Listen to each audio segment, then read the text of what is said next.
ناظرین کرام 13 جون کی صبح خوش آمدید کہتے ہیں جی، بہت ساری خبروں کے ساتھ، گرما گرم خبروں کے ساتھ۔ موسم ذرا بہتر بھی ہوا ہے، لیکن موسم میں بہت ہنگامہ ہے، بہت بوچھال ہے۔ کبھی کبھی تو لگتا ہے کہ شاید سب کچھ تل پٹ ہونے والا ہے، 2 منٹ کے بعد لگتا ہے کہ نہیں، معاملہ ایسا نہیں تو ٹھیک ہوتا دکھائی دیتا ہے۔ دیکھتے ہیں، ابھی بات کرتے ہیں کیا صورتحال ہے ایک وقفے کے بعد۔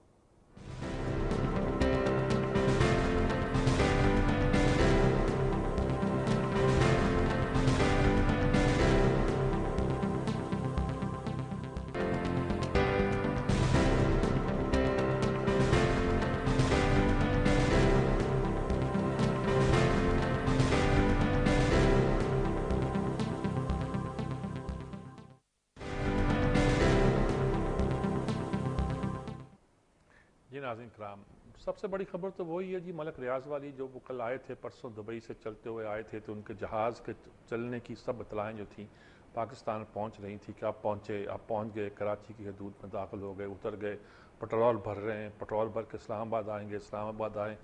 میڈیا نے بڑا ریسیپشن بھی دیا، کوئی بات نہیں کی۔ کورٹ میں کل بڑے سیکورٹی کے بالکل ماحول میں کرتے ہوئے داخل ہوئے، اور وہاں انہوں نے اپنا بیان بھی دیا۔ اس سے پہلے ان کے بیٹے نے بیان دیا تھا، جس میں انہوں نے کہا تھا کہ ان کا ان معاملات سے کوئی تعلق نہیں ہے، ان کو طلاق کر لیا گیا۔ ملک ریاض صاحب نے جو بیان دیا اس میں پوری تفصیل کے ساتھ لگتا تھا کہ وہ ایک پورا مقدمہ بنا رہے ہیں، پورا مقدمہ پیش کر رہے ہیں۔ مقدمہ ارسلان افتخار کے خلاف تھا بیسیکلی، تو بنیادی طور پر یہ لگتا تھا کہ اس پہ کنسنٹریٹ کر رہے ہیں۔ انہوں نے اس بات کا اعتراف کیا کہ ارسلان نے مجھ سے جو پیسے لیے، ان کا کہنا یہ تھا کہ یہ بلیک میلنگ سے لیے ہیں، رشوت نہیں گویا یہ رشوت تو ہو تو خود ہی پکڑے جائیں نا جی، کہ آپ نے رشوت دی ہے آپ نے، حالانکہ سارے کیسز بنتے ہیں۔ انہوں نے کہا جی بلیک میل ہوا، ان پیسے دیے۔ بلیک میل کیوں ہوئے؟ بلیک میل تو وہی ہوتا ہے نا جس میں کوئی خرابیاں موجود ہے، خامیاں موجود ہیں، بلیک میل تو وہی ہوتا ہے۔ بلیک میل تو کسی آپ کی کوتاہی پہ کیا جاتا ہے نا، ویسے تو بلیک میل نہیں ہوتا۔ بہرحال اس بلیک میلنگ کے نتیجے کے طور پر یا کسی، وہ کہتے ہیں کہ لندن کے ان کے 2-3 ٹرپ کرائے گئے، اس ٹرپ میں یہ میری بیٹی کے فلیٹ میں ٹھہرے، 88 لاکھ روپیہ فلاں کا کرایہ، فلاں روپیہ فلاں کا کرایہ، میرے داماد نے ان کے فلاں چیزوں کے بل پیش کیے، ان کو ہم نے چیک بھی دیے، ان کو ہم کیش رقم جو ہے وہ 34 کروڑ پتہ نہیں کتنے دیے، 35-36 کروڑ جو ہے کل خرچ ہوا ہے لندن کے دوروں پر۔ اور انہوں نے کہا کہ وہ کہتا تھا ہر بار میں کام کروا دوں گا، اور کام کرانے کے نام پر پیسے ہم دیتے رہے اور کام نہیں ہوا، اور اس لیے میں ہوا۔ اس وقت پیچھے نہ صدر ہے، نہ وزیر اعظم ہے، نہ فوج ہے، نہ کوئی ایجنسیاں، میں اکیلا ہوں، میرے ساتھ بہت زیادتی ہوئی وغیرہ وغیرہ۔ یہ کہانی پوری انہوں نے کورٹ میں پیش کی۔ ظاہر ہے کہ اس کہانی کے بعد اب جواب کراس کویسچننگ بھی ہوگی، اس کے پاس کاؤنٹر ایفیڈیوٹ بھی آئے گا، ارسلان اپنا اس کا دفاع کرے گا یا بتائے گا، جیسا کہ ان کا وکیل پہلے کہہ رہا ہے کہ اس کا اپنا کاروبار ہے، اس نے جو لندن کے دورے کیے ہیں اور اہل خانہ کے ساتھ کی، اس نے کہا جی وہ کیا مونٹ کارلو بھی گیا، وہ جوا خانہ جو مشہور کسینو جو ہے وہاں گیا، اور اس کا بل بھی ہم نے پے کیا، وہ ٹکٹ بھی ہم نے لے کے دیا، ساتھ ایک خاتون بھی تھی، نام نہیں بتائیں گے کس کی بیٹی تھی، کون تھی، کیا تھی، جو ایک پوری ایک سکینڈل کرنے کی پوری کوشش، اس کے پیسے بھی ہم نے دیے۔ سنا ہے انہوں نے تصویر بھی اس کی ماؤنٹ کارلو میں کوئی لے لی ہوئی ہے کہ وہاں موجود ہیں، اس کو اوائڈ کر رہے ہیں، اور یہ تو کوئی خاص کام نہیں ہے، پورا جیسے کہ ایک ٹریپ کرنا، فریم کرنا، جاسوسی کا پورا نیٹ ورک، یہ والی کیفیت تھی۔ لیکن اصل ہنگامہ جو انہوں نے کیا وہ پریس کانفرنس میں کیا، ہاتھ میں قرآن پکڑا، نہیں رواج ہو گیا اب یہ دوسرا ذوالفقار مرزا کا کیس ہے، اور بھی کیس آتے ہیں، اور انہوں نے جب وہ بول رہے تھے لگتا تھا کہ بالکل ایک ہنگامہ کر دیں گے، انہوں نے کہا کہ میں یہ پوچھتا ہوں کہ چیف جسٹس سے کہ وہ رات کے اندھیروں میں مجھے کتنی بار ملے۔ 3 سوال پوچھے انہوں نے۔ پہلا سوال تھا رات کے اندھیروں میں کتنی بار ملے۔ آدمی سوچتا ہے کہ چیف جسٹس ضرور ان سے کوئی ڈیل کر رہے ہوں گے، کوئی پیسے ویسے کی بات ہوگی، اور ساتھ کہتے ہیں جی ارسلان افتخار بھی تھا، اور گھر میں موجود ہوگا نا بیٹا، اور ساتھ ان کا رجسٹرار فقیر حسین صاحب بھی تھے۔ تو کچھ دیر کے بعد فقیر حسین صاحب نے یہ 3 سوال تھے، بقول کسی کے 3 منٹ میں ہوا میں اڑ گئے۔ کچھ انہوں نے اس کے بعد پریس ریلیز جاری کی، انہوں نے کہا کہ چیف جسٹس جب وہ معزول تھے، معطل تھے، اس وقت یہ ضرور اس شخص سے ملے ہیں، اور اس لیے ملے ہیں کہ یہ آ کے یہ کہتا تھا کہ میں آصف زرداری سے، یعنی چیف جسٹس آصف زرداری سے ملنے، جس کا انہوں نے انکار کیا۔ انہوں نے کہا کہ سیاستدانوں سے ملنا مناسب نہیں ہوتا، کیونکہ اس ملنے کے نتیجے کے طور پر بہت سی باتیں جو ہے نا الٹ سیدھی ہو جاتی ہیں اور دباؤ بھی آتا ہے۔ چنانچہ آصف زرداری سے ملنے کی خواہش لے کر یہ ان سے ملتے رہے ہیں، رات کی تاریکی میں ملتے رہے۔ اس زمانے میں چیف جسٹس سے سبھی ملتے تھے، جو بھی انسانی حقوق کا چیمپئن تھا وہاں پہنچ جاتا تھا اور کہتا تھا کہ چلیے صاحب یہ کریں.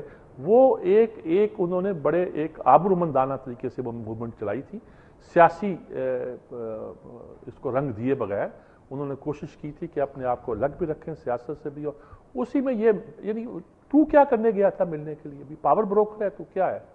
آپ کو اپنی طاقت ظاہر کرنے کا شوق ہے کہ میں ہر جگہ موجود ہوتا ہوں. وہاں نواز شریف کے اور اس کے معاہدے بھی موجود تھے نا, زرداری صاحب کے بوربن والا معاہدہ, کیا انجام ہوا؟ آپ کہتے ہیں آج خبریں ہیں کہ فلاں چیز میں بھی گرنٹر ہے, فلاں چیز میں گرنٹر ہے, فلاں چیز میں گرنٹر ہے. بہرحال وہ کہانی تو بعد میں آتی ہے. پہلی بات تو انہوں نے یہ کہی. اور دوسری بات کہی کہ کیا آپ میرے دوست احمد خلیل کے گھر پر, جو میرا پارٹنر بھی ہے, آپ وزیر اعظم سے نہیں ملے؟ اچھا, اس سٹوری کو ایک دن پہلے ایکسپوز کر دیا تھا, انصار عباسی نے غالباً کیا تھا. انہوں نے کہا صاحب وہ ہوا یہ کہ یہ ایک خبر غالباً یہ کہہ رہے ہیں, تصویر بنا لی ہوگی نا ہینڈ شیک کرنے کی, کہ وہ احمد خلیل صاحب بڑے ایک مسٹیریس کردار ہیں, وزیر اعظم ہاؤس ہی میں رہتے ہیں, اس لیے تو کہتے ہیں لوگ ڈانڈے وہاں سے مل رہے ہیں. اور ان کے ارسلان سے بھی دوستی ہو گئی تھی. ارسلان بقول ان کے جنہوں نے بیان دیا ہے کہ وہ احمد خلیل وزیر اعظم ہاؤس میں رہتے ہیں لیکن ان کے بزنس پارٹنر بھی ہیں بحریہ ٹاؤن کے, اور اسی کے ذریعے یہ باہر جاتے تھے یا پورے پروگرام بناتے تھے. بڑا مسٹیریس کردار ہے. کیا اس نے سب کچھ فریم کیا ہے کیا, یہ کچھ ابھی طے نہیں ہے. انہیں احمد خلیل نے کہا کہ بھئی وہ آپ آئیں نا, انکل کو بھی لے آئیں, اپنے فادر کو بھی لے آئیں, تو عید کے دن ذرا. تو وہ کرٹسی کال کے لیے چلے گئے چیف جسٹس اور ارسلان, اور وہاں اچانک پتہ نہیں پہلے سے پلان تھا, کہا تھا کہ اچانک وزیر اعظم صاحب آ گئے, پرائم منسٹر صاحب آ گئے. تو کہتے ہیں کہ چیف جسٹس صاحب نے صرف ان سے ہاتھ ملایا اور کہا کہ سلام دعا کی, یہ مبارک کہا ہوگا, اور وہ چل دی ہے. اچھا, اس چیز کو تصویر بنا کر انہوں نے کہا کہ آپ پرائم منسٹر اور آپ احمد خلیل کے گھر پہ نہیں ملتے رہے. ہو سکتا ہے کوئی ایک آدھ ملاقات اور بھی ہوئی, لیکن اس ملاقات کا جب وہ چیف جسٹس بن گئے تھے تو یہاں تک ہی اس کی خبر ملتی ہے اور اسی تک اطلاع دیتی ہے. اچھا, اگر اس زمانے میں کوئی رابطے کیے ہوں گے چیف منسٹر نے, پرائم منسٹر نے, تو کتنا اثر لیا کورٹ نے اس کا, یہ تو سوچنے والی بات ہے. دو باتیں تو انہوں نے یہ کہیں, اور تیسری یہ کہی کہ ایک مشترکہ دوست کے ذریعے انہیں خبر مل گئی تھی کہ یہ لڑکا کیا کرتا پھرتا ہے اسلام, لیکن اس کے باوجود بھی انہوں نے اس پر کوئی نوٹس نہیں لیا. اور جب انہوں نے کہا کہ میں آپ کو ڈاکومنٹ دکھا سکتا ہوں تو دیکھنے سے انکار کیا. اعتزاز حسن بول پڑے, انہوں نے کہا بھائی میں گیا تھا, جب مجھے ساری چیزیں دیکھی تو میں نے ان کو ساری صورتحال سے آگاہ کیا تھا. انہوں نے ڈاکومنٹس وغیرہ, نہ میں نے کہا تھا کہ آپ دیکھ لیں, نہ انہوں نے کوئی دیکھنے کی بات کی تھی. ایسا کوئی قصہ اس میں شامل نہیں تھا.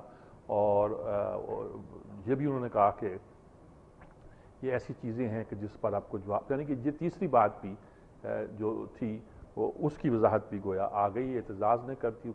اب یہ قصہ چل پڑا, بحث ہو گئی کہ یہ تو ایک دم, وہیں جرنلسٹوں نے کل جو پریس بریفنگ تھی اس میں کچھ نعرے بھی لگے کہ جھوٹے کے اور کس کے نعرے لگے. انہوں نے اس کے بعد بات کرنے سے انکار کر دیا کہ اب میرا وکیل بات کرے گا اور وہ اس پر گفتگو کرے گا.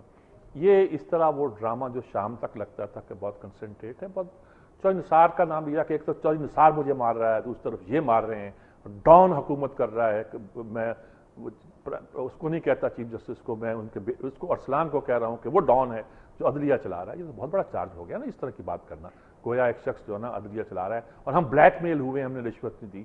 اعتراف جرم تو وہ خود کر رہے ہیں کہ یہ کرتے ہیں. انہوں نے کہا میرے ساتھ کون کاروبار کرے گا, میں نے بحریہ ٹاؤن کو بنایا, میں سڑکوں پہ پھرا کرتا تھا, میں نے بحریہ ٹاؤن بنایا, میرا پیشن صاحب وہ, اور میں یہ تھا وہ تھا, اب میں اس کو چھوڑ رہا ہوں. بھائی کیوں چھوڑ رہے ہیں یار, کیا ہو گیا؟ 35-34 کروڑ روپیہ تمہارے لیے حیثیت کیا رکھتا ہے؟ آج جو لسٹ جاری کی ہے اور ان موبائل فونوں پہ چلتی ہوئی لوگوں تک پہنچتی ہے, اس میں بہت سے جرنلسٹ اینکر پرسن کے نام ہیں. 8 کے تو نام انہوں نے دے دیے ہیں کہ وہ لوگ ہیں جن پہ کوئی 1 کروڑ, کوئی 2 کروڑ, کوئی 1 پلاٹ, کوئی 2 پلاٹ ان لوگوں نے حاصل کیے ہوئے ہیں. یہ اگر آپ یہ دعویٰ کرتے ہیں پورا وہ کہ کل رات بڑی اچھی بات کی. انہوں نے کہا کہ یہ کہا جاتا تھا جب وہ مشہور بے نظیر کے خلاف کیس ہوا, نو کانفیڈنس موشن ہوئی, انہوں نے کہا کہ ہم ہار تو گئے, لیکن ولی خان نے بڑی اچھی بات کی. انہوں نے کہا بھی ہارنا کوئی مسئلہ نہیں, مسئلہ یہ ہے کہ کچھ 3-4 لوگ بک گئے تھے نا, کہ کوئی شخص اٹھے گا تو کیا پوری اسمبلی کو خرید لے گا؟ پیسوں کی چمک سے یہ ہو جایا کرے گا, یعنی اس بات پہ ناز ہوا کرے گا کہ میرے پاس پیسے ہیں, میں جس کو چاہوں خرید سکتا ہوں. انہوں نے نثار نے جو ان پہ چونکہ انہوں نے الزام بھی لگائے تھے کہ یہ لگتا یہی ہے کہ اس شخص کا خیال ہے کہ یہ پوری اسمبلی کو نہیں پورے پاور سٹرکچر کو خرید سکتا ہے. تو ان کا جواب بڑا سخت تھا اس وقت، بلکہ یہ بھی کہا گیا کہ ان کا انٹرویو تھا ان کی بیوی کا، تو اس نے کہا کہ کون سی بات ہے جو آپ کو ان میں اچھی نہ لگتی ہو. انہوں نے کہا جھوٹ بولتے ہیں. اور اکرم شیخ صاحب نے ایک بڑے مزے کی بات اسی وقت کہی، انہوں نے کہا قرآن اٹھانے کی ان کو عادت ہے. جب وہ نواز شریف اور آصف زرداری کا معاملہ ہوا تھا تب بھی یہ قرآن پکڑ کر لے آئے تھے اور کھڑے ہو گئے تھے کہ یہ قرآن ہے، اس پہ آپ حلف اٹھائیں وغیرہ وغیرہ. یہ ان کو عادت ہے. تو اب یہ ساری باتیں آنے سے وہ سمجھتے ہیں کہ میں 2-4 دن میں اور انکشافات کروں گا اور یہ کروں گا وہ کروں گا. وہ کسی کا بھی پول کھول سکتے ہیں. پیسے انہوں نے ریوڑیوں کی طرف اپنے تو تھے نہیں نا جی. کل انہوں نے 100 کیس لگتی ہیں کہ بھائی ان کے خلاف تو 100 مقدمات ہیں. زمین ہتھیانے کے، بیواؤں کے مقدمے. پہلا تو ایک بیوہ کا مقدمہ تھا جس پر کورٹ نے فیصلہ دیا تھا اور فیصلے کی وہ کاپی تھی، اسی پہ سوئے موٹو نوٹس لیا تھا سپریم کورٹ نے کہ بھی بیوہ کے وہ جگہ ہتھیالی تھی. بہت سے لوگوں کی زمینیں ہیں جی، پیسے لیے ہوئے ہیں. پیسے تو لوگوں کے ہیں نا جی، آپ بانٹ رہے ہیں خزانے کو مفت میں. اب آپ کہتے ہیں میں تو جا رہا ہوں اس دنیا سے رخصت ہو کر، سکندر خالی ہاتھ جا رہا ہے، گوا ملک سے باہر جا رہا ہے. تو یہ ساری کہانی جو تھی کل ایک بڑے زور و شور کے ساتھ ایک ہوئی.